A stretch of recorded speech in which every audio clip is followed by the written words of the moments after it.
Менің артымда тұрған дөңсө ушул биздин доорго чейин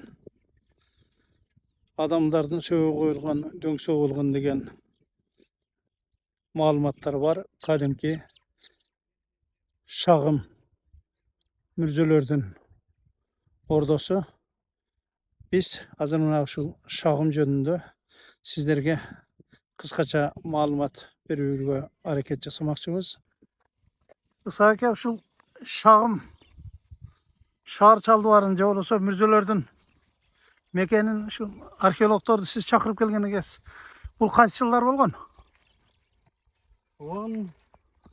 12 болса керек, 12-13. 2012-2013. Кимдер келип казды эле? Казакстандан, Италиядан, бизден Бишкектен Аманова. Аманбаева. Аманбаева. Анан негизи мен деле муну жакшы билбей, бир айда 1-2 жолу келип айылга. Мен эми Ошто иштегеним угуп калчумун да, мындай балдар казып атат, мындай кылып атат. Ушул жерде. Бир нерсе таптыр, чайнек таптыр, көзө таптыр дегеннен ошо архитекторлорду чакырып ошол жерде казууларды жүрүшкөн. Алар бир 10-15 күн жүрүп, ушул мен үйүмдө жатып, анда ата-энем бар эле. Ошолор менен бирге жатып, казуу кылып, магал түздү. Ушу түздөн бир немени табышкан. Чуңкур казышып 3 метр. Ошондо бир воин неме Жокер.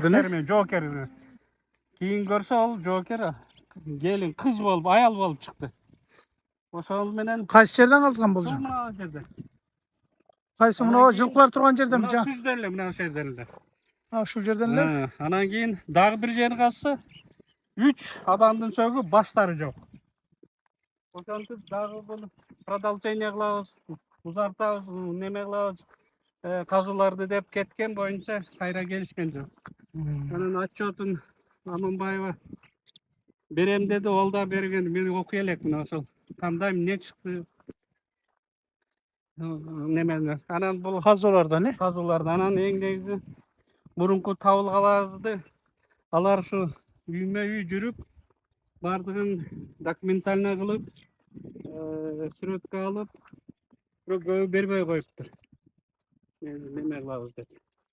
Менчик андай деп. Азыр үйлөрүндө турабы? Азыр эми болушу мүмкүн үйлөрүндө. Мен өзү көргөн жокмун.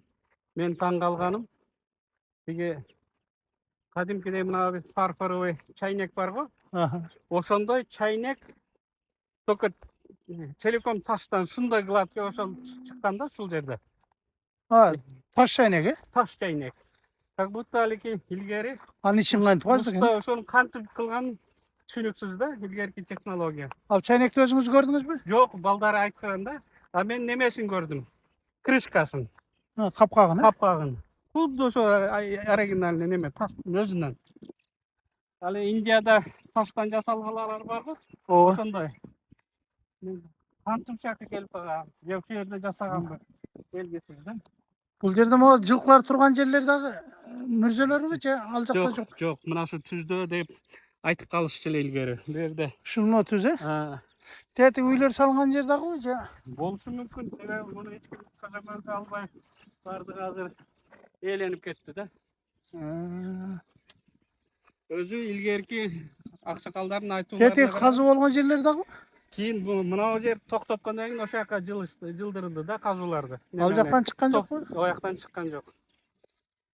Значит, эски көрсөндөр шаарчасы ушул экен да? Ушул жерде болгон экен. Анан кийин айтууларга караганда ушу жолдун эки бети жалаң эле көрүштөн болгон экен илгери. Жалпак ташка чыгып кеткен. Жалпак таш чыгып кеткен жолдо ошо. Бул жер эмне үчүн шагым деп аталып калган экен? Шагым деп бир гипотеза боюнча ушул жердин өрөөндүн ээлери, бийлери илгери бир жактан келе жатканда акчам бир бадалдын түбүндө жаш ымыркай баланы таап алат. Уул кылат. Анан эч ким жок, тегеректе күтүшөт. Ата-энесин немесин. Ошондо анан кийин болуптур, мен бир шагым болсун деп ошол баланы алып алат. Bir butağım da. Бутагым шагым болсун деп. Ошодон деген бир неме бар. Болжол. Boldur boldur. Bu şağım kayerden başladı? Ушул Куршаптын бүткөндө эле ушул немеге чейин деп неме кылат, бирок бул илгерки айтууларганда бул Куршаптан чыга бериш мына каналдын боюнан о немеге чейин чарбак, чарбактан солго бурулганда шагым. Ошол шагым ana колоттун ичинен мыягы шагым. А бул чарбак. O göçüp durgan yerler mi? Көчүп турган ойр көкчүлүк деп ошо шагым. Ошо жерге чейин мына Шорсунун бою шагым деп неме айтылат. Sizlerki şağım olup otalar. Биздики мурун чарбак эле. Азыр шагым деп неме кылды. Азыр De жылкылар турган жерде. ооба.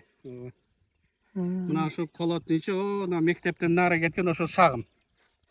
А бул жер чарбак. Илгери бак болгон экен. Kazıdan çıkan materiallar бүгүнкү күндө кайда? Көпчүлүгү элдин колунда. Көпчүлүгү. Мен угушума караганда. Муну стихийный эч ким көзөмөлдөбөй, бийликтен дагы 2-3 жолу айтып, эч ким неме кылбайт. Акыры мен районго чыгып неме болгондо чакырганда анан ошол археологдор келген. Ошолордун жыйынтыгы азыр. Al siz çakırganга чейин эч ким келген эмес. Эч ким келген эмес, кызыккан эмес ошол. Ошондо 2012-жыл болуп атабы? Ошондо 12 болсо керек, 11-12. Sizde жок дегенде сүрөт тиги булар Жок, сакталганбы? жок. Баардыгын ошо неме Аманбаеванын немеси тартып, биз неме кылабыз, жообун берем, отчетун берем деген ошо боюнча мен жообун ала элекмин. Мына урматтуу замандаштар. Ушул жер мына Сулайман тоодо балким дагы башка музейлерде дагы турушу мүмкүн. Биздин өзгө мамлекет тарыхый маданий музей коргунда турган айрым экспонаттар бар.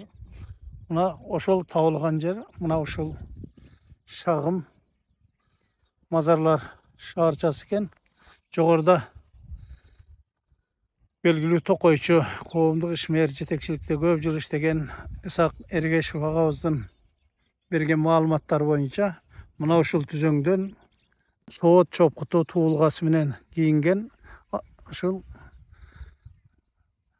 адамдын сөөгү табылган экен. Аны айрым маалыматтар боюнча бул аял кишинин сөөгү деп айтып жүргөн маалыматтар бар.